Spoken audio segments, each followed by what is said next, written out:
Hello everyone, मैं सुमित। आप सभी का मेरे यूट्यूब चैनल सैकी जीके पर स्वागत है।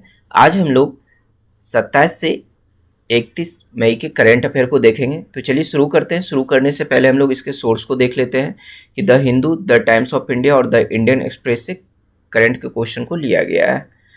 उसके बाद क्या है कि ये सभी गवर्नमेंट एग्जाम के लिए, एनी गवर्नमेंट एग्जाम के लिए इम्पॉर्टेंट है। तो चलिए शुरू करते हैं। फर्स्ट क्वेश्चन है, एशियन क्रिकेट काउंसिल ने 2021 एशिया कप को स्थगित करते हुए कब कराने की घोषणा की है? ठीक है, तो इसका सही आंसर होगा 2023। इसके बारे में देखते हैं हम लोग कि यह टूर्नामेंट साल 2020 में पाकिस्तान में होना था। ठीक है, कौन सा टूर्नामेंट? तो यही एशिया कप। ठीक है, कौन सा टूर्नामेंट है? तो एशिया कप। यह एशिया कप जो था यह 2020 में होना था। कहाँ पर? तो पाकिस्तान में। उसके बाद फिर क्या हुआ कि इसे 2021 में श्रीलंका शिफ्ट किया गया था कि ठीक है 2020 में नहीं हुआ तो 2021 में होगा और इसे श्रीलंका में कराया जाएगा। लेकिन अब क्या हुआ कि अब यह टूर्नामेंट 2023 में होगा। ठीक है, क्रिकेट कैलेंडर में व्यस्त शेड्यूल के कारण इसे 2023 में कराया जाएगा। ठीक है, चलिए नेक्स्ट क्वेश्चन देखते हैं कि हाल ही में किस राज्य के मुख्यमंत्री ने वात्सल योजना की घोषणा की है? तो इसका सही आंसर होगा उत्तराखंड। उत्तराखंड के मुख्यमंत्री ने। तो हाल ही में उत्तराखंड के मुख्यमंत्री तीरथ सिंह रावत, तो आपको ध्यान रखना है कि उत्तराखंड के मुख्यमंत्री कौन है वर्तमान में? तो तीरथ सिंह रावत ने वात्सल योजना की घोषणा की है। ठीक है, तो वात्सल योजना क्या है? तो चलिए इसके बारे में हम लोग देखते हैं कि इस योजना की घोषणा कोविड-19 के कारण अपने माता पिता को खो चुके अनाथ बच्चों के लिए की गई है। ठीक है, कि यानी कोविड-19 के कारण अपने माता पिता को खो चुके अनाथ बच्चों के लिए इस योजना को, जिसका नाम है वात्सल योजना, और किसने शुरू किया है? तो उत्तराखंड सरकार यानी उत्तराखंड के मुख्यमंत्री तीरथ सिंह रावत ने इस योजना को शुरू किया है। चलिए नेक्स्ट क्वेश्चन देखते हैं। नेक्स्ट क्वेश्चन है, अमेरिकी राष्ट्रपति जो बाइडेन ने उत्तर कोरिया में निम्न में से किसे विशेष दूत के रूप में नियुक्त किया है? ठीक है, तो इसका सही आंसर होगा सुंग किम। सुंग किम को नियुक्त किया गया है। अमेरिका के राष्ट्रपति जो बाइडेन ने उत्तर कोरिया के लिए विशेष दूत की नियुक्ति का ऐलान किया है। नेक्स्ट पॉइंट है कि राष्ट्रपति बाइडेन यानी जो बाइडेन ने दक्षिण कोरियाई राष्ट्रपति मून जे के साथ संयुक्त प्रेस वार्ता में कहा कि मुझे यह ऐलान करते हुए खुशी हो रही है कि राजनयिक सुंग किम अब उत्तर कोरिया में अमेरिका के विशेष दूत होंगे। ठीक है, चलिए नेक्स्ट क्वेश्चन देखते हैं। हाल ही में मोनाको ग्रां प्री फॉर्मूला 1 की ट्रॉफी निम्न में से किसने जीता? ठीक है, तो इसका सही आंसर होगा मैक्स वर्स्टेपेन।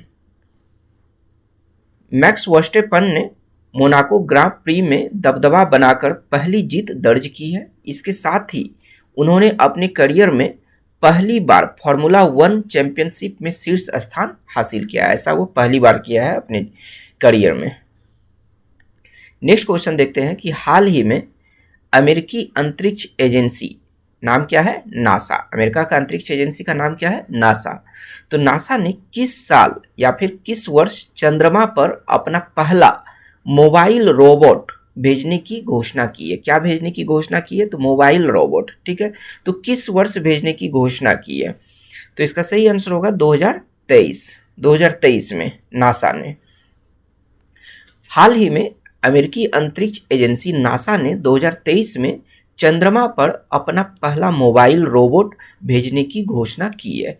नेक्स्ट पॉइंट देखते हैं कि यह मोबाइल रोबोट चंद्रमा की सतह पर और इसके नीचे, यानी चंद्रमा के सतह पर भी और चंद्रमा के नीचे, उसके सतह के नीचे भी जो है, और इसके नीचे बर्फ और अन्य संसाधनों की खोज करेगा। तो ये जो मोबाइल रोबोट जो 2023 में नासा भेजेगा, अमेरिकी अंतरिक्ष एजेंसी जिसका नाम है नासा, जो 2023 में भेजेगा, तो मतलब ये किस चीज़ के लिए भेजेगा, यानी किस पर्पस के लिए भेजेगा? ठीक है, तो यह मतलब कि चंद्रमा की सतह पर और उसके नीचे बर्फ और अन्य संसाधनों की खोज करेगा यह मोबाइल रोबोट। ठीक है, यह मिशन जो है, मतलब मिशन रोबोट, विज्ञान मिशन और मानव अन्वेषण के साथ साथ चलने का एक उदाहरण है। ठीक है, चलिए नेक्स्ट क्वेश्चन देखते हैं कि भारत जैव विविधता पुरस्कार 2021 किसने जीता। ठीक है, तो इसका सही आंसर होगा साजी एनम। साजी एनम, जिसे प्यार से केरल का ट्यूबर मैन कहा जाता है। तो अगर आपसे यह भी क्वेश्चन हो सकता है, पूछा जा सकता है करंट में कि केरल का ट्यूबर मैन किसे कहा जाता है। ठीक है, निम्न में से 4 ऑप्शन दे दिया जाएगा और पूछा जाएगा कि केरल का ट्यूबर मैन किसे कहा जाता है। तो नाम याद रखिएगा, साजी एनम। साजी एनम को केरल का ट्यूबर मैन कहा जाता है। को मतलब साजी एनम को पालतू प्रजातियों के संरक्षण की व्यक्तिगत श्रेणी में भारत जैव विविधता पुरस्कार 2021 से सम्मानित किया गया है। ठीक है, नेक्स्ट क्वेश्चन है कि हाल ही में किस देश की लेखिका को अंतर्राष्ट्रीय डबलिंग साहित्य पुरस्कार 2021 मिला है। कौन सा पुरस्कार? तो अंतर्राष्ट्रीय डबलिंग साहित्य पुरस्कार 2021 मिला है। तो किस देश की यह लेखिका है? तो ये लेखिका जो है वो मेक्सिको की है। लेकिन एक इंपॉर्टेंट क्वेश्चन यह भी बन रहा है कि उस लेखिका का नाम क्या है। ठीक है, एक तो यह हुआ कि वह किस देश की है, तो मेक्सिको की है, और उस लेखिका का नाम क्या है जिन्हें अंतर्राष्ट्रीय डबलिंग साहित्य पुरस्कार 2021 मिला है। तो उस लेखिका का नाम क्या है? वेलेरिया लुसेली। नाम याद रखिएगा, वेलेरिया लुसेली को, जो मेक्सिको की रहने वाली है, अंतर्राष्ट्रीय डबलिन साहित्य पुरस्कार 2021 से सम्मानित किया गया है। ठीक है, नेक्स्ट क्वेश्चन देखते हैं कि एटीएन गिलचिच पुरस्कार किसने जीता। ठीक है, तो इसका सही आंसर होगा हॉकी इंडिया। हॉकी इंडिया ने देश में खेल में वृद्धि और विकास में योगदान के लिए, किसके लिए? तो अपने देश में जो है खेल में वृद्धि और विकास में योगदान के लिए एटीएन गिलचिच पुरस्कार जीता है। नेक्स्ट पॉइंट है कि हॉकी इनवाइट्स वर्चुअल कॉन्फ्रेंस के दौरान खेल के शासी निकाय, जिसका नाम क्या है? फिच, द्वारा पुरस्कारों की घोषणा की गई है। किसके द्वारा इस पुरस्कार की घोषणा की गई है? तो फिच के द्वारा। चलिए नेक्स्ट क्वेश्चन देखते हैं कि भारतीय मुक्केबाजी के पहले द्रोणाचार्य पुरस्कार विजेता, भारतीय मुक्केबाजी के पहले द्रोणाचार्य पुरस्कार विजेता का निधन हो गया, तो उनका क्या नाम था? तो उनका नाम ओपी भारद्वाज था। तो सबसे पहले आपको यह क्लियर कर दिया जाए कि द्रोणाचार्य पुरस्कार किस क्षेत्र में दिया जाता है। तो द्रोणाचार्य पुरस्कार किसी भी खेल के कोच को दिया जाता है। ठीक है, चाहे वह मतलब कोई भी खेल हो, खेल से संबंधित चाहे कोई भी हो, चाहे क्रिकेट हो, मुक्केबाजी हो, टेनिस हो, चाहे किसी भी खेल के कोच को द्रोणाचार्य पुरस्कार दिया जाता है। तो यहाँ पर क्वेश्चन क्या है कि भारतीय मुक्केबाजी के पहले द्रोणाचार्य पुरस्कार विजेता, यानी वैसे भारतीय मुक्केबाजी के कौन से पहले कोच थे जिन्हें द्रोणाचार्य पुरस्कार प्राप्त किया हुआ था। ठीक है, तो विजेता का निधन हो गया, उनका क्या नाम था? तो इसका सही आंसर होगा OP Bhardwaj.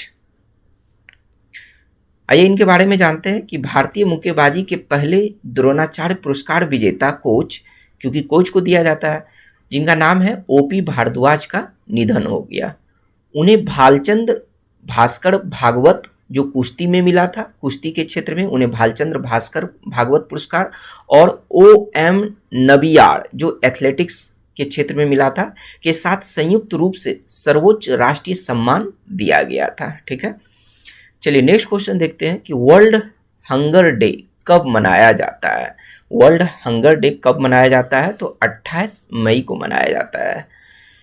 World hunger day हर साल 28 मई को विश्व स्तर पर मनाया जाता है। इस दिन को मनाए जाने का उद्देश्य क्या है? इसके उद्देश्य को हम लोग समझते हैं कि दुनिया भर में भूखमरी से ग्रस्त 820 मिलियन से अधिक लोगों के बारे में, कितने लोगों के बारे में? 820 मिलियन से अधिक लोगों के बारे में जागरूकता बढ़ाना है।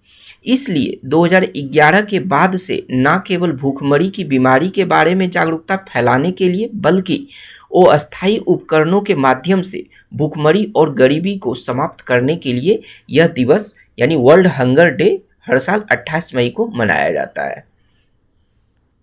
नेक्स्ट क्वेश्चन है कि नेहरू, तिब्बत और चीन पुस्तक के लेखक कौन है? यानी पुस्तक का नाम ही है नेहरू, तिब्बत और चीन। तो इस पुस्तक के लेखक कौन है? तो इसका सही आंसर होगा अवतार सिंह भसीन।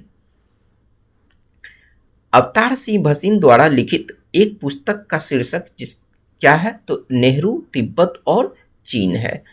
वर्षों तो यह जो पुस्तक जो लिखा गया है, तो इसके बारे में कहा गया है कि वर्षों के गहन अभिलेख या शोध पर आधारित यह पुस्तक, यानी जो यह पुस्तक लिखा गया है जिसका टाइटल है नेहरू, तिब्बत और चीन, तो यह पुस्तक 1949 से लेकर 1962 में भारत चीन युद्ध और उसके बाद की घटनाओं का विश्लेषण करता है ताकि इन ज्वलंत सवालों के जवाब तलाशा जा सके। ठीक है, नेक्स्ट क्वेश्चन है कि India and Asian geopolitics the past present नामक पुस्तक किसने लिखी है? ठीक है, तो इसका सही आंसर होगा शिवशंकर मेनन। शिवशंकर मेनन ने India and Asian geopolitics the past present नामक पुस्तक लिखी है। वह प्रधानमंत्री के राष्ट्रीय सुरक्षा सलाहकार और विदेश सचिव थे। ठीक है, ये अपनी नवीनतम पुस्तक में भारत ने अतीत के कई भू राजनीतिक तूफानों का सामना कैसे किया, इसकी कहानी बताने के लिए इन चरणों को उनके ऐतिहासिक संदर्भ में खोज रहे हैं। ठीक है, चलिए नेक्स्ट क्वेश्चन देखते हैं कि विश्व थायराइड दिवस हर साल कब मनाया जाता है? तो इसका सही आंसर होगा 25 मई। 25 मई को यह दिवस मनाया जाता है। विश्व थायराइड दिवस हर साल 25 मई को विश्व स्तर पर मनाया जाता है। नेक्स्ट पॉइंट देखते हैं कि विश्व थायराइड दिवस का मुख्य उद्देश्य क्या है? तो मुख्य उद्देश्य की बात किया जाए तो थायराइड के महत्व और थायराइड रोगों की रोकथाम और उपचार के बारे में जागरूक करना है। ठीक है, इसका उद्देश्य यही है।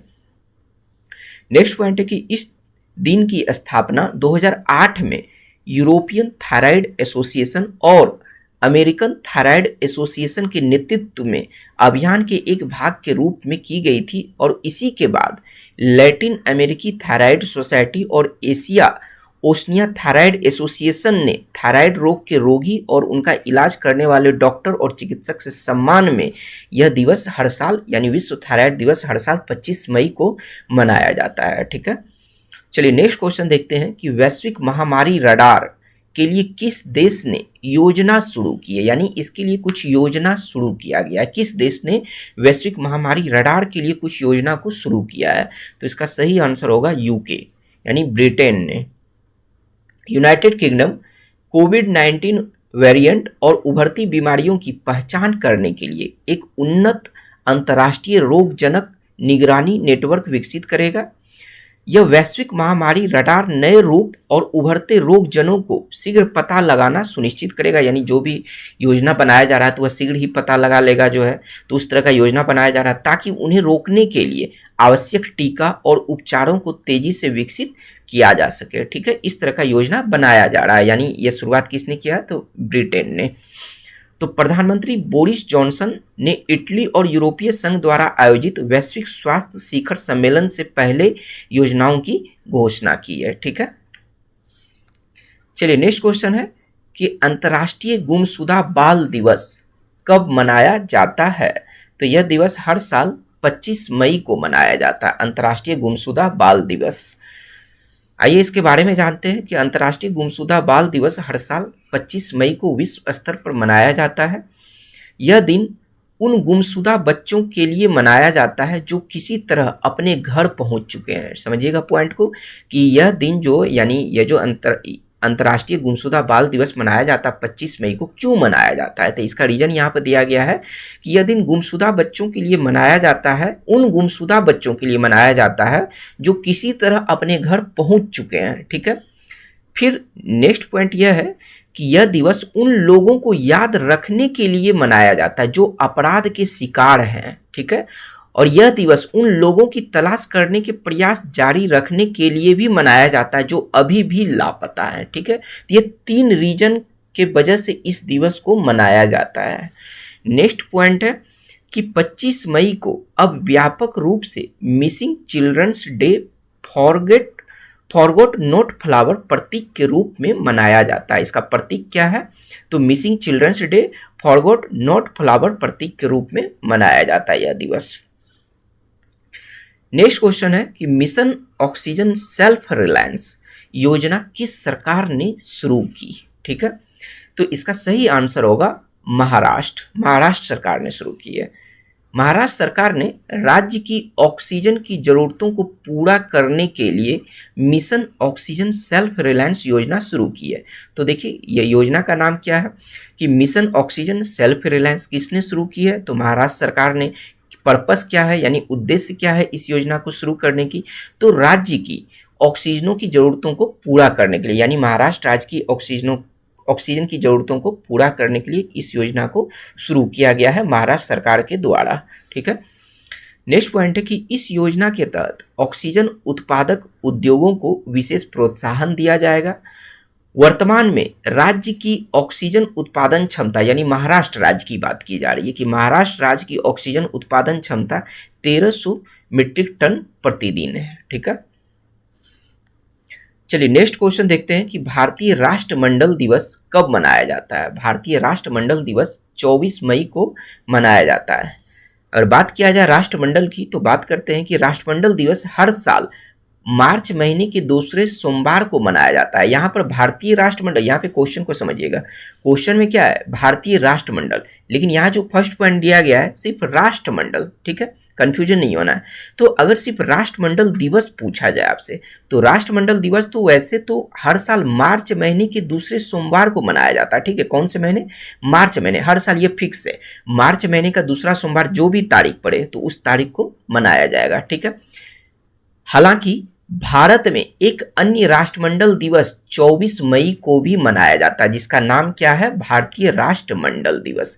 तो अगर आपसे यह पूछा जाता है कि भारतीय राष्ट्रमंडल दिवस कब मनाया जाता है तो इसका सही आंसर होगा 24 मई। लेकिन अगर आपसे यह पूछा जाए कि राष्ट्रमंडल दिवस कब मनाया जाता है तो वह मार्च महीने के दूसरे सोमवार। अब इस बार जो है मार्च महीने के जो दूसरे सोमवार जो पड़ा होगा जिस तारीख को, उस तारीख को राष्ट्रमंडल दिवस मनाया गया होगा। ठीक है, लेकिन भारतीय राष्ट्रमंडल दिवस कब मनाया गया तो इसके लिए डेट फिक्स है। ठीक है, तो इसके लिए डेट फिक्स है कौन सा, तो 24 मई को यह दिवस मनाया जाता है। इसे एम्पायर डे के रूप में भी जाना जाता है। तो देखिए एक पॉइंट क्या है, यह पॉइंट बहुत ही इंपॉर्टेंट है। ठीक है, हो सकता है कि आपको क्वेश्चन में भारतीय राष्ट्रमंडल दिवस ना पूछ के एम्पायर डे दिवस पूछ दिया जाए। ठीक है, कि एम्पायर डे दिवस कब मनाया जाता है तो उसका भी सही आंसर हो जाएगा 24 मई। ठीक है, चलिए नेक्स्ट पॉइंट देखते हैं कि राष्ट्रमंडल दिवस भारत और ब्रिटेन के उपनिवेशों में ब्रिटिश साम्राज्य के गठन की याद दिलाता है। ठीक है, इस वर्ष राष्ट्रमंडल दिवस की थीम कहिए या फिर विषय कहते हैं। ठीक है, तो इस साल जो है राष्ट्रमंडल दिवस की थीम क्या है, राष्ट्रमंडल दिवस की थीम करने का मतलब वही भारतीय राष्ट्रमंडल दिवस की थीम क्या है, तो एक साझा भविष्य प्रदान करना, इंग्लिश में अगर कहा जाए तो डिलीवरिंग ए कॉमन फ्यूचर। ठीक है, चलिए नेक्स्ट क्वेश्चन देखते हैं, ऑक्सफोर्ड छात्र संघ का अध्यक्ष किसे बनाया गया है। ठीक है, ऑक्सफोर्ड छात्र संघ का अध्यक्ष किसे बनाया गया है तो इसका सही आंसर होगा अन्वी भूटानी। ऑक्सफोर्ड विश्वविद्यालय के मैकडॉलन कॉलेज के, ऑक्सफोर्ड विश्वविद्यालय के अंतर्गत जो आता है मैकडॉलन कॉलेज, तो मैकडॉलन कॉलेज के एक भारतीय मूल के मानव विज्ञान की छात्रा जिसका नाम है अन्वी भूटानी को अध्यक्ष बनाया गया है। ठीक है, चलिए नेक्स्ट क्वेश्चन देखते हैं कि अंतर्राष्ट्रीय महिला स्वास्थ्य कार्रवाई दिवस कब मनाया जाता है। कौन सा दिवस, तो अंतर्राष्ट्रीय महिला स्वास्थ्य कार्रवाई दिवस कब मनाया जाता है तो यह दिवस हर साल 28 मई को मनाया जाता है। ठीक है, चलिए इसके बारे में जानते हैं कि अंतर्राष्ट्रीय महिला स्वास्थ्य कार्रवाई दिवस साल 1987 के बाद से प्रत्येक वर्ष 28 मई को विश्व स्तर पर मनाया जाता है। नेक्स्ट पॉइंट है कि इस दिन को मनाए जाने का मुख्य उद्देश्य क्या है। उद्देश्य बहुत इंपॉर्टेंट होता है, तो उद्देश्य इसका यह है कि दुनिया भर में महिलाओं के स्वास्थ्य और कल्याण से जुड़े मुद्दे के बारे में जागरूकता बढ़ाना, यही इस दिवस का उद्देश्य है। ठीक है, नेक्स्ट क्वेश्चन है कि केंद्रीय जांच ब्यूरो का निदेशक किन्हें नियुक्त किया गया है। ठीक है, तो इसका सही आंसर होगा सुबोध कुमार जायसवाल। आईपीएस अधिकारी सुबोध कुमार जायसवाल को केंद्रीय जांच ब्यूरो का निदेशक नियुक्त किया गया है। आइए नेक्स्ट क्वेश्चन देखते हैं कि विश्व स्तर पर वैशाख दिवस, जिसे मतलब कि कभी कभी हम लोग वैशाख भी बोल देते हैं। ठीक है, तो लेकिन शुद्ध वर्ड क्या है कि वैशाख, तो वैशाख दिवस 2021 कब मनाया गया, ठीक है, विश्व स्तर पर जो है, तो यह दिवस जो है 26 मई को मनाया गया है। वैशाख दिवस विश्व स्तर पर 26 मई को मनाया गया है। वैशाख पूर्णिमा का दिन दुनिया भर के बौद्धों के लिए सबसे पवित्र दिन होता है, ठीक है। इस दिन भगवान गौतम बुद्ध को ज्ञान की प्राप्ति हुई थी। इस बात को हम लोग हिस्ट्री में भी पढ़ चुके हैं जब गौतम बुद्ध को पढ़ रहे थे, ठीक है। नेक्स्ट पॉइंट है कि संयुक्त राष्ट्र संघ द्वारा प्रतिवर्ष इस दिवस को मनाया जाता है। संयुक्त राष्ट्र द्वारा 2000 से मतलब 2000 ईस्वी से यह दिवस मनाया जा रहा है। इस दिवस को मनाने का संकल्प 1999 में पारित किया गया था संयुक्त राष्ट्र के द्वारा, ठीक है। चलिए नेक्स्ट क्वेश्चन देखते हैं कि गोल्ड स्टीवी अवार्ड 2021 किसने जीता। तो इसका सही आंसर हो जाएगा स्पाइस हेल्थ। स्पाइस हेल्थ ने इस अवार्ड को जीता है। स्पाइस जेट के प्रमोटरों द्वारा स्थापित एक स्वास्थ्य सेवा कंपनी जिसका नाम है स्पाइस हेल्थ ने कोविड-19 के तहत मोस्ट वैल्यूएबल मेडिकल इनोवेशन के लिए 2021 एशिया पैसिफिक स्टीवी अवार्ड्स में गोल्ड अवार्ड जीता है, ठीक है। चलिए नेक्स्ट क्वेश्चन देखते हैं कि इजराइल के अगले मोसाद के नए प्रमुख कौन बने। तो पहले इस क्वेश्चन के आंसर को हम लोग देख लेते हैं कि इजराइल के अगले मोसाद के नए प्रमुख कौन बने। तो इसका सही आंसर होगा डेविड बार्निया। अब एक क्वेश्चन और बनता है यहाँ से कि आपके मन में यह क्रिएट हो सकता है क्वेश्चन कि मोसाद क्या है, ठीक है। तो आइए हम लोग मोसाद को जानते हैं कि मोसाद क्या है। तो इजराइल के प्रधानमंत्री बेंजामिन नेतन्याहू, ठीक है। इजराइल के वर्तमान प्रधानमंत्री कौन है, अभी यह विवाद में जो है इजराइल देश है तो इसलिए इसका प्रधानमंत्री इंपॉर्टेंट है। तो बेंजामिन नेतन्याहू ने डेविड बार्निया को देश की जासूसी एजेंसी यानी इजराइल देश की जासूसी एजेंसी का नाम है मोसाद। तो आपको यह क्लियर हो जाना चाहिए कि मोसाद क्या है। तो इजराइल देश की एक जासूसी एजेंसी का नाम है मोसाद। तो इसी मोसाद का नया प्रमुख किसे बनाया गया है, तो डेविड बार्निया को बनाया गया है, ठीक है। तो इन्हें नियुक्त किया गया, डेविड बार्निया को नियुक्त किया गया है, ठीक है। आइए नेक्स्ट क्वेश्चन देखते हैं। भारत इजराइल ने कृषि में सहयोग के लिए कितने साल के कार्यक्रम पर हस्ताक्षर किए, यानी ये दोनों देश मिलकर कृषि में सहयोग के लिए कितने साल के कार्यक्रम पर हस्ताक्षर किए हैं। तो इसका सही आंसर हो जाएगा 3 साल। 3 साल के कार्यक्रम पर हस्ताक्षर किए हैं कृषि में सहयोग करने के लिए। तो आपको ये दोनों देश का नाम भी याद रखना है कि ऐसे भी पूछा जा सकता है कि कृषि में सहयोग करने के लिए 3 साल के कार्यक्रम पर किन किन देशों ने हस्ताक्षर किया। तो आपको देश भी याद रखना है, ऐसा नहीं कि जो क्वेश्चन यहाँ से बना के दिया जा रहा है सिर्फ उसी को याद रखना है। तो आपको क्वेश्चन में भी एक क्वेश्चन छुपा हुआ होता है। तो देश का नाम याद रखना है कि भारत इजराइल ने कृषि में सहयोग के लिए 3 साल के कार्यक्रम पर हस्ताक्षर किया है। आइए इनके बारे में जानते हैं कि भारत और इजराइल ने 3 साल के ज्वाइंट वर्क प्रोग्राम पर हस्ताक्षर किए हैं जो 2023 तक जारी रहेगा, ठीक है। कृषि में सहयोग बढ़ाने के उद्देश्य से एक ज्वाइंट वर्क प्रोग्राम शुरू किया गया, यानी किस उद्देश्य से शुरू किया गया है, तो एक ज्वाइंट वर्क प्रोग्राम शुरू किया गया है कृषि में सहयोग बढ़ाने के उद्देश्य से, ठीक है। और यह जो प्रोग्राम शुरू किया गया है तो यह नए वर्क प्रोग्राम के तहत क्या होगा कि भारतीय किसानों को, यानी यह जो कार्यक्रम जिसके लिए हस्ताक्षर 3 साल के लिए किया गया है तो इसमें क्या क्या है, ठीक है। तो इस प्रोग्राम के तहत भारतीय किसानों को इजराइल के क्षेत्र और जल प्रौद्योगिकी के बारे में जागरूक करने के लिए 13 उत्कृष्टता केंद्र स्थापित किए गए हैं। यह पॉइंट बहुत ही इंपॉर्टेंट है पीसीएस और यूपीएससी के पॉइंट ऑफ व्यू से कि वहाँ पर क्वेश्चन आपको ऐसे ही पूछा जाएगा और इसी तरह का ऑप्शन दिया जाएगा कि यह जो प्रोग्राम शुरू किया गया है इन दोनों देश के बीच में जो है, तो इससे मतलब कि क्या फायदा होगा, ठीक है। तो इससे क्या होगा कि भारतीय किसानों को, यानी इस प्रोग्राम के तहत भारतीय किसानों को इजराइल के क्षेत्र और जल प्रौद्योगिकी के बारे में जागरूक करने के लिए 13 उत्कृष्टता केंद्र स्थापित किए गए हैं, ठीक है। चलिए नेक्स्ट क्वेश्चन देखते हैं कि 74वीं विश्व स्वास्थ्य सभा की अध्यक्षता किसने की। तो इसका सही आंसर हो जाएगा डॉक्टर हर्षवर्धन। केंद्रीय स्वास्थ्य और कल्याण मंत्री और WHO कार्यकारी बोर्ड के अध्यक्ष डॉक्टर हर्षवर्धन ने 74वीं विश्व स्वास्थ्य सभा की अध्यक्षता की है, ठीक है। नेक्स्ट क्वेश्चन है कि मोहाली अंतर्राष्ट्रीय हॉकी स्टेडियम, बहुत इंपॉर्टेंट क्वेश्चन है, कि मोहाली अंतर्राष्ट्रीय हॉकी स्टेडियम का नाम बदलकर किनके नाम पर रखा गया। यानी इस स्टेडियम का नाम पहले क्या था, मोहाली अंतर्राष्ट्रीय हॉकी स्टेडियम, पुराना नाम को भी याद रखना है, और अब इस स्टेडियम का नाम किनके नाम पर रखा गया और क्या नाम रखा गया है, तो यह भी बात आपको याद रखना है, यानी पुराना नाम भी और न्यू नेम भी, ठीक है।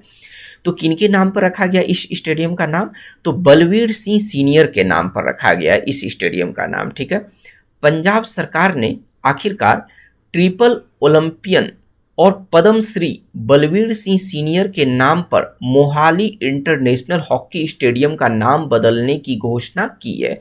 और अब इसे किस नाम से जाना जाएगा, तो यानी इसका पूरा नाम अब क्या होगा इस स्टेडियम का, तो स्टेडियम को अब यहाँ से है कि Olympian Balbir Singh senior international hockey stadium, यानी अब नया नाम क्या हो गया है, Olympian Balbir Singh senior international hockey stadium के नाम से अब इस स्टेडियम को जाना जाएगा। किस स्टेडियम को, तो मोहाली अंतर्राष्ट्रीय हॉकी स्टेडियम को, ठीक है। तो आपको दोनों नाम याद रखना है, क्योंकि हो सकता है कि आपसे क्वेश्चन में जो है ये न्यू नेम दे दिया जाए और पूछ लेगा कि इसका पुराना नाम क्या था, ठीक है। तो इसलिए दोनों नाम को आपको याद रखना है। चलिए नेक्स्ट क्वेश्चन देखते हैं कि कांगो गणराज्य, कौन सा गणराज्य, तो कांगो गणराज्य के नए प्रधानमंत्री कौन बने, तो इसका सही आंसर होगा अनातोले कोलिनेट माकोसो, ठीक है। कांगो गणराज्य के राष्ट्रपति, चलिए प्रधानमंत्री तो आप याद कर लिए कि नए प्रधानमंत्री कौन बने, तो अनातोले कोलिनेट माकोसो, ठीक है। तो इसका वर्तमान में जो कांगो गणराज्य का जो वर्तमान में राष्ट्रपति कौन है, तो इन्हें भी हम लोग याद कर लेते हैं क्योंकि यह भी इंपॉर्टेंट है। तो कांगो गणराज्य के राष्ट्रपति नाम क्या है इनका, डेनिस ससो नगुएसो, ठीक है। यहाँ के राष्ट्रपति का नाम क्या है, डेनिस ससो नगुएसो ने अनातोले कोलिनेट माकोसो को देश का प्रधानमंत्री नियुक्त किया है, ठीक है। यह तो हो गया करंट। अब चलिए हम लोग कांगो से स्टैटिक बात को जान लेते हैं, ठीक है, कि कांगो की राजधानी कहाँ है, तो कांगो की राजधानी ब्रेजाविल में है, ठीक है, ब्रेजाविल है। और कांगो की मुद्रा क्या है, यह भी स्टैटिक पॉइंट है, कागुली फ्रैंक। यह दोनों बात को आपको ध्यान रखना है। चलिए नेक्स्ट क्वेश्चन देखते हैं कि हाल ही में ली इवांस का नाम क्या है, ली इवांस का निधन हो गया, वह किस क्षेत्र से संबंधित थे, तो इसका सही आंसर होगा धावक, वे धावक थे। अमेरिकी ली इवांस कहाँ के रहने वाले थे, अमेरिका के रहने वाले थे। तो अमेरिकी ली इवांस ओलंपिक धावक थे, ठीक है। ली इवांस जिन्होंने 1968 के ओलंपिक में विरोध के संकेत में एक काले रंग की बेरी पहनी थी, यानी कुछ विरोध हुआ था तो उसी के संकेत में एक काले रंग की बेरी पहनी थी, फिर सामाजिक न्याय के समर्थन में मानवीय कार्यों में लग गए थे ये, ठीक है। इवांस यानी ली इवांस 400 मीटर में 44 सेकंड का समय क्रैक करने वाले पहले व्यक्ति बने थे। आइए नेक्स्ट क्वेश्चन देखते हैं कि अंतर्राष्ट्रीय हॉकी महासंघ अध्यक्ष पुरस्कार से किन्हें सम्मानित किया गया, तो इसका सही आंसर होगा वी कार्तिकेयन पांडियन। वी कार्तिकेयन पांडियन एक आईएएस अधिकारी और ओडिशा के मुख्यमंत्री नवीन पटनायक के निजी सचिव को 47वीं फिच कांग्रेस के माध्यम से अंतर्राष्ट्रीय हॉकी महासंघ द्वारा अध्यक्ष पुरस्कार से सम्मानित किया गया है, ठीक है। उन्हें ओडिशा में हॉकी के आयोजन और प्रचार की दिशा में उनके योगदान के लिए सम्मानित किया गया, ठीक है। किनके लिए सम्मानित किया गया उन्हें, तो ओडिशा में हॉकी के आयोजन और प्रचार की दिशा में उनके योगदान के लिए इन्हें सम्मानित किया गया है। नेक्स्ट क्वेश्चन है कि रुडोल्फ वी सिंडलर पुरस्कार जीतने वाले पहले भारतीय कौन बने, तो इसका सही आंसर होगा डॉक्टर डी नागेश्वर रेड्डी। पद्म भूषण पुरस्कार से सम्मानित और प्रसिद्ध gastroenterologist doctor D Nageshwar Reddy, जो एआईजी अस्पतालों के अध्यक्ष भी हैं, ने American society of gastrointestinal endoscopy से रुडोल्फ वी सिंडलर पुरस्कार जीता है। इनके बारे में नेक्स्ट पॉइंट है कि रुडोल्फ वी सिंडलर अवार्ड प्रतिष्ठित क्रिस्टल अवार्ड्स में सर्वोच्च श्रेणी है, ठीक है। यानी यह जो अवार्ड है वो प्रतिष्ठित क्रिस्टल अवार्ड्स में सर्वोच्च श्रेणी का इसे माना जाता है, इस अवार्ड को, जिसका नाम डॉक्टर शिंडलर के नाम पर रखा गया है। यानी यह इस अवार्ड का, किस अवार्ड का, तो रुडोल्फ वी शिंडलर अवार्ड का नाम डॉक्टर शिंडलर के नाम पर रखा गया है, जिन्हें गैस्ट्रोस्कोपी का जनक माना जाता है। तो आपसे साइंस का यहाँ पर एक क्वेश्चन बन रहा है कि साइंस के क्षेत्र में एक स्टैटिक क्वेश्चन यह बन जाएगा कि गैस्ट्रोस्कोपी का जनक किसे माना जाता है, तो इसका सही आंसर हो जाएगा कि डॉक्टर शिंडलर को माना जाता है, ठीक है। ऐसे ही क्वेश्चन बनता है स्टैटिक का करंट से ही। चलिए देखते हैं नेक्स्ट क्वेश्चन को कि अनोखा डिटेक्टर यानी डिटेक्ट करने वाला, ठीक है, अनोखा डिटेक्टर जिसका नाम क्या है, फेक बस्टर, इंग्लिश में भी देख लीजिए फेक बस्टर। तो फेक बस्टर किसने विकसित किया है, यानी ये फेक बस्टर क्या है, एक डिटेक्टर है, ठीक है। तो इसे किसने विकसित किया है, तो इसे विकसित किया है आईआईटी रोपर ने। आईआईटी रोपर और ऑस्ट्रेलिया के मोनाश विश्वविद्यालय के शोधकर्ताओं ने, यानी इन दोनों ने मिलकर किया है, ठीक है। आईआईटी रोपर और ऑस्ट्रेलिया के मोनाश विश्वविद्यालय के शोधकर्ताओं ने बिना किसी की जानकारी के वर्चुअल कॉन्फ्रेंस में भाग लेने वाले धोखेबाजों की पहचान करने के लिए एक फेक बस्टर नाम की एक डिटेक्टर विकसित किया है। कहने का मतलब यह हुआ कि जैसे कि मान लीजिए कि बिना किसी जानकारी के क्या होते हैं कि कई लोग वर्चुअल कॉन्फ्रेंस में क्या होते हैं, हिस्सा ले लेते हैं, ठीक है। तो वो सब क्या होते हैं, फेक व्यक्ति होते हैं जो अपना बिना जानकारी साझा नहीं, मतलब अपना जानकारी साझा नहीं करते हैं और कॉन्फ्रेंस में मतलब क्या होता है, वर्चुअल कॉन्फ्रेंस में हिस्सा ले लेते हैं। तो उसी फेक व्यक्ति को डिटेक्ट करने के लिए, ठीक है, फेक बस्टर नाम की एक डिटेक्टर विकसित की गई है, ठीक है, जो फेस को डिटेक्ट करेगा। आइए नेक्स्ट क्वेश्चन देखते हैं कि इस साल 14वां भारतीय यूनिकॉर्न कौन बन गया है, ठीक है, कौन बना है, तो इसका सही आंसर होगा जेटा। यहां पर क्लियर कर देते हैं कि 14वां भारतीय यूनिकॉर्न कहने का मतलब यह हुआ कि 14वां भारतीय स्टार्टअप, ठीक है। यूनिकॉर्न का मतलब यहाँ पर क्या हुआ, स्टार्टअप। इंग्लिश नेम है यूनिकॉर्न, हो सकता है यहाँ आपको हिंदी नेम से भी दिया जाए क्वेश्चन कि 14वां भारतीय स्टार्टअप कौन बन गया, ठीक है, तो जेटा बना है। बैंकिंग प्रौद्योगिकी स्टार्टअप जेटा ने जापानी निवेश प्रमुख सॉफ्टबैंक से विलियन के मूल्यांकन पर मिलियन जुटाए हैं। जेटा 2021 में $1 विलियन के वैल्यूएशन को पार करने वाला 14वां भारतीय स्टार्टअप या फिर 14वां भारतीय यूनिकॉर्न बन गया है, ठीक है।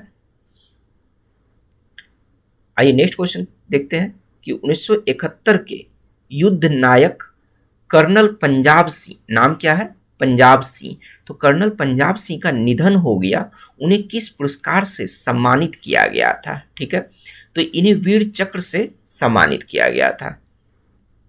1971 के बांग्लादेश मुक्ति युद्ध के दौरान पूंछ की लड़ाई के नायक कर्नल पंजाब सिंह का निधन हो गया, उन्हें तीसरे सर्वोच्च युद्धकालीन वीरता पुरस्कार वीर चक्र से सम्मानित किया गया था। इनके बारे में नेक्स्ट पॉइंट है कि पंजाब सिंह का जन्म 15 फरवरी 1942 को हुआ था। कर्नल को 6वीं बटालियन सिख रेजिमेंट में 16 दिसंबर 1967 को कमीशन दिया गया। उन्होंने 12 अक्टूबर 1986 से 29 जुलाई 1990 तक प्रतिष्ठित बटालियन की कमान संभाली थी, ठीक है। आइए नेक्स्ट क्वेश्चन की बात करते हैं, तो देखते हैं कि भारत संयुक्त राष्ट्र शांति रक्षकों के लिए, यानी भारत जो है संयुक्त राष्ट्र शांति रक्षकों के लिए मोबाइल टेक प्लेटफॉर्म किस नाम से लॉन्च करेगा। क्वेश्चन करने का मतलब यह हुआ कि भारत जो है संयुक्त राष्ट्र शांति रक्षकों के लिए मोबाइल टेक प्लेटफॉर्म किस नाम से लॉन्च करेगा, यानी एक मोबाइल टेक प्लेटफॉर्म लॉन्च कर रहा है, उसका नाम क्या है, तो यूनाइट अवेयर, ठीक है, क्या नाम है, यूनाइट अवेयर। भारत संयुक्त राष्ट्र शांति रक्षकों के लिए ड्यूटी के दौरान उनकी सुरक्षा में सुधार के लिए एक mobile take platform unite aware launch करेगा, ठीक है। नेक्स्ट क्वेश्चन है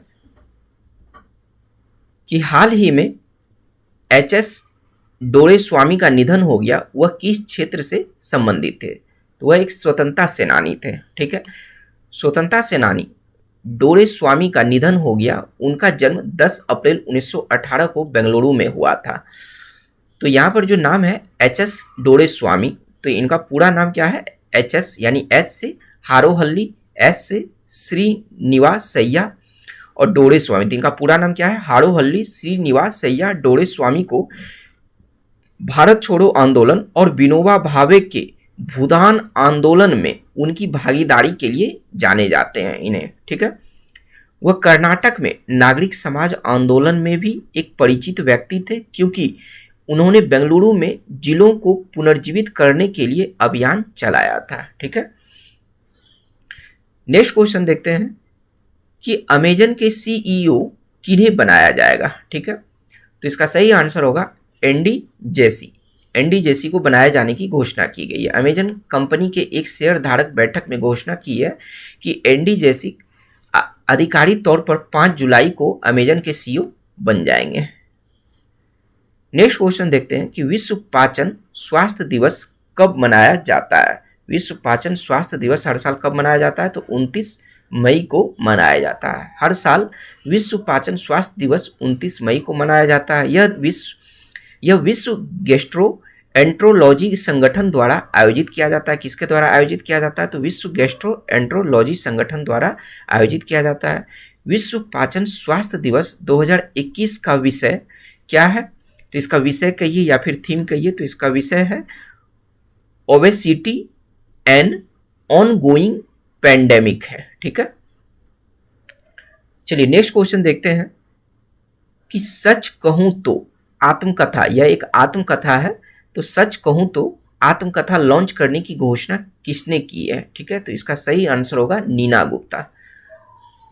बॉलीवुड अदाकारा नीना गुप्ता प्रकाशक पेंगुइन रैंडम हाउस इंडिया द्वारा प्रकाशित अपनी आत्मकथा सच कहूं तो लॉन्च करने के लिए घोषणा की है। तो आपसे यह पूछा जाए कि सच कहूं तो यह आत्मकथा किसकी है, तो यह नीना गुप्ता की है, ठीक है। नेक्स्ट पॉइंट है कि यह फिल्म, मतलब यह जो आत्मकथा है जिसका नाम है सच कहूं तो यह आत्मकथा फिल्म उद्योग की राजनीति जैसे मुद्दों को संबोधित करती है। कहने का मतलब यह हुआ कि यह आत्मकथा जो लिखा गया है नीना गुप्ता के द्वारा, तो यह नीना गुप्ता का जो यह आत्मकथा है तो यह किसके बारे में बताया गया है, ठीक है। तो यह फिल्म उद्योग की राजनीति जैसे मुद्दे को संबोधित करती है और यह भी बताती है कि एक युवा अभिनेता को गॉड फादर या गाइड के बिना जीवित रहने के लिए क्या करना पड़ता है, ठीक है। आइए नेक्स्ट क्वेश्चन देखते हैं कि संयुक्त राष्ट्र शांति सैनिकों का अंतर्राष्ट्रीय दिवस कब मनाया जाता है। तो इसका सही आंसर होगा 29 मई। 29 मई को मनाया जाता है। संयुक्त राष्ट्र शांति सैनिकों का अंतर्राष्ट्रीय दिवस 29 मई को मनाया जाता है। यह दिन उन सभी पुरुषों और महिलाओं को श्रद्धांजलि देने के लिए मनाया जाता है जिन्होंने अपने उच्च स्तर के व्यावसायिकता, समर्पण और साहस के लिए संयुक्त राष्ट्र शांति अभियानों में सेवा जारी रखी और उन लोगों की स्मृति का सम्मान करने के लिए जिन्होंने शांति के लिए अपनी जान गंवाई है, ठीक है, उनके लिए यह दिवस मनाया जाता है। नेक्स्ट क्वेश्चन है कि म्यूकर माइकोसिस जिसे ब्लैक फंगस कहा जाता है, ठीक है, यह इंपॉर्टेंट क्वेश्चन है। अभी हाल फिलहाल में जो है यह बहुत ही फेमस है, तो इसलिए इसे ध्यान में रखिए कि म्यूकर माइकोसिस जिसे ब्लैक फंगस भी कहा जाता है को महामारी घोषित करने वाला प्रथम राज्य कौन बना, ठीक है। यानी ब्लैक फंगस को या फिर कह सकते हैं कि म्यूकर माइकोसिस को, दोनों नाम याद रखना है। तो इसे महामारी घोषित करने वाला प्रथम राज्य कौन बना है, तो इसका सही आंसर होगा राजस्थान, ठीक है। राजस्थान सरकार ने ब्लैक फंगस को महामारी घोषित कर दिया है, यानी इसे महामारी घोषित करने वाला यह राजस्थान सरकार जो है पहला राज्य बना है। आइए इनके बारे में नेक्स्ट पॉइंट देखते हैं कि राजस्थान महामारी अधिनियम 2020 की धारा 3 की सहपठित धारा 4 के तहत ब्लैक फंगस को महामारी घोषित किया गया है। ये पॉलिटिक का क्वेश्चन बन गया आपका कि पॉलिटिक्स से पूछा जाएगा कि अभी हाल के दिनों में जो है राजस्थान सरकार ने ब्लैक फंगस को या फिर कह सकते हैं कि म्यूकर माइकोसिस को महामारी घोषित किया है, तो यह किस अधिनियम के तहत, किस धारा के तहत, या फिर कह सकते हैं कि किस अधिनियम की किस धारा के तहत इसे महामारी घोषित किया है राजस्थान सरकार ने, ठीक है, या फिर किसी भी सरकार या जो सरकार ने इसे महामारी घोषित किया तो किस अधिनियम के तहत घोषित किया। तो ये आपको पॉलिटी से क्वेश्चन बनेगा, तो आपको ध्यान रखना है ये। तो किस अधिनियम की किस धारा के तहत, तो महामारी अधिनियम 2020 की धारा 3 की सपठित धारा 4 के तहत ब्लैक फंगस को महामारी घोषित किया है। ठीक है, नेक्स्ट पॉइंट देखते हैं कि विशेषज्ञों के अनुसार यह बीमारी कोरोना वायरस से ठीक हुए मधुमेह रोगियों को अधिक हो रहा है। यह बीमारी किसे अधिक हो रहा है? तो जिसे कोरोना मतलब कि जो हुआ था, तो लेकिन अब वह कोरोना वायरस से वह ठीक हो चुके हैं, लेकिन उन्हें मधुमेह रोग है। ठीक है, तो मधुमेह रोगियों को अधिक हो रहा है। इस बीमारी से लोगों की आंखों की रोशनी जाने के साथ ही जबड़े तक निकालने की नौबत आ रही है। तो इस बीमारी का लक्षण क्या है कि इसमें क्या हो रहा है कि आंखों की रोशनी चली जा रही है, फिर जबड़ा क्या होता है कि वो कमजोर हो जाता है, जिससे जबड़े को निकालने की नौबत आ जाती है डॉक्टरों के द्वारा। ठीक है, चलिए यहां तक तो बात कर लिए। अब इसमें नेक्स्ट हम लोग देखते हैं कि राजस्थान सरकार तो जो है पहला राज्य बना इसे महामारी घोषित करने वाला, लेकिन राजस्थान के अलावा और किस किस राज्य ने ब्लैक फंगस को या फिर कह सकते कि म्यूकरमाइकोसिस को महामारी घोषित करने वाला और कौन कौन सा राज्य है? तो ठीक है, तो राजस्थान के अलावा हम लोग देखते हैं कि इसे महामारी घोषित करने वाला कौन कौन है। तो गुजरात, हरियाणा, उत्तराखंड, मध्य प्रदेश, हिमाचल प्रदेश, कर्नाटक, उत्तर प्रदेश, पंजाब, उड़ीसा, बिहार, चंडीगढ़, तेलंगाना और तमिलनाडु। ये सभी राज्य यानी राजस्थान के अलावा ये राज्य भी ब्लैक फंगस को महामारी घोषित किया है। ठीक है, तो आपको सभी को ध्यान में रखना है। चलिए नेक्स्ट क्वेश्चन है कि अंतर्राष्ट्रीय एवरेस्ट दिवस कब मनाया जाता है? अंतर्राष्ट्रीय एवरेस्ट दिवस हर साल 29 मई को मनाया जाता है। 29 मई को अंतर्राष्ट्रीय एवरेस्ट दिवस मनाया जाता है। ठीक है, तो आखिर 29 मई को ही यह दिवस क्यों मनाया जाता है? तो आइए इसके बारे में जानते हैं कि नेपाली तेंजिंग नोर्गे और न्यूजीलैंड के यानी नेपाल के रहने वाले तेंजिंग नोर्गे, नेपाल के रहने वाले का नाम क्या है? तेंजिंग नोर्गे, और न्यूजीलैंड के एडमंड हिलेरी ने इस दिन करने का मतलब 29 मई 1953 में माउंट एवरेस्ट पर चढ़ाई की थी। वे यह उपलब्धि हासिल करने वाले पहले इंसान थे। ये दोनों जो है संयुक्त रूप से इस उपलब्धि को हासिल करने वाले पहले इंसान थे। ठीक है, तो इसी वजह से 29 मई को ही अंतर्राष्ट्रीय एवरेस्ट दिवस मनाया जाता है। नेक्स्ट पॉइंट है कि माउंट एवरेस्ट का नेपाली नाम सागर माथा है। यह आपसे स्टैटिक पूछा जा सकता है कि माउंट एवरेस्ट का नेपाली नाम क्या है, यानी नेपाल में इसे किस नाम से जाना जाता है माउंट एवरेस्ट को? तो सागर माथा के नाम से जाना जाता है। और तिब्बती नाम यानी तिब्बत में इसे किस नाम से जाना जाता है माउंट एवरेस्ट को? तो चोमो लुंगमा। ठीक है, इसका नाम चोमो लुंगमा है, तिब्बती नाम। तो यह करंट आपको कैसा लगा हमें कमेंट में जरूर बताइए। Thank you.